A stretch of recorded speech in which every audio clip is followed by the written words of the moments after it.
आपण पाहत आहात आर.के. न्यूज. बातमी तुमची, आवाज आमचा. धारदार हत्याराचा धाक दाखवून अपहरण व ऑनलाईन ॲपद्वारे फसवणूक करणारी टोळी 4 तासात जेरबंद.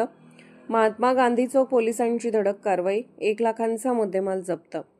मिरज शहरात धारदार हत्याराचा धाक दाखवून एका तरुणाचे अपहरण करत ऑनलाईन फायनान्स ॲपच्या माध्यमातून तब्बल 98,000 रुपयांची फसवणूक करणाऱ्या टोळीला अवघ्या 4 तासात जेरबंद करण्यात सांगली पोलीस दलाला यश आले आहे. या कारवाईत 4 आरोपींना अटक करण्यात आली असून 2 मोटरसायकलींसह सुमारे 1 लाख रुपयांचा मुद्देमाल जप्त करण्यात आला आहे.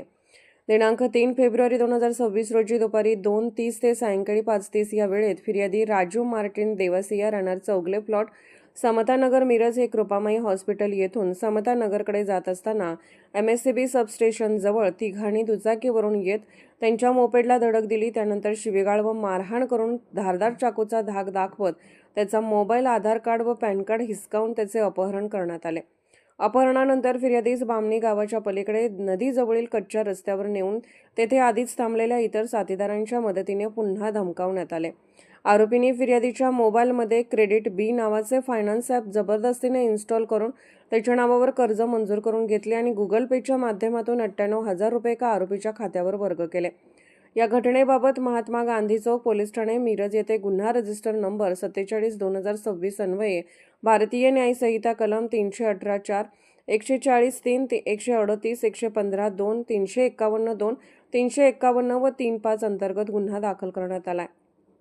पोलीस अधीक्षक संदीप घुगे, अपर पोलीस अधीक्षक श्रीमती कल्पना बारवकर व उपविभागीय पोलीस अधिकारी प्रणिल गिल्डा यांच्या मार्गदर्शनाखाली सहाय्यक पोलीस निरीक्षक संदीप शिंदे यांनी तातडीने DB पथकाला तपासाचे आदेश दिले. तांत्रिक माहिती व गोपनीय सूत्रांच्या आधारे अवघ्या 4 तासात 4 संशयितांना ताब्यात घेण्यात आले. अटक करण्यात आलेल्या आरोपींमध्ये मोहम्मद वाहिद इमाम मुल्ला, लतीफ ख्वाजा शेख, राजेंद्र राजेश चंदू गुजराती, राहिल राजू शेख यांचा समावेश आहे.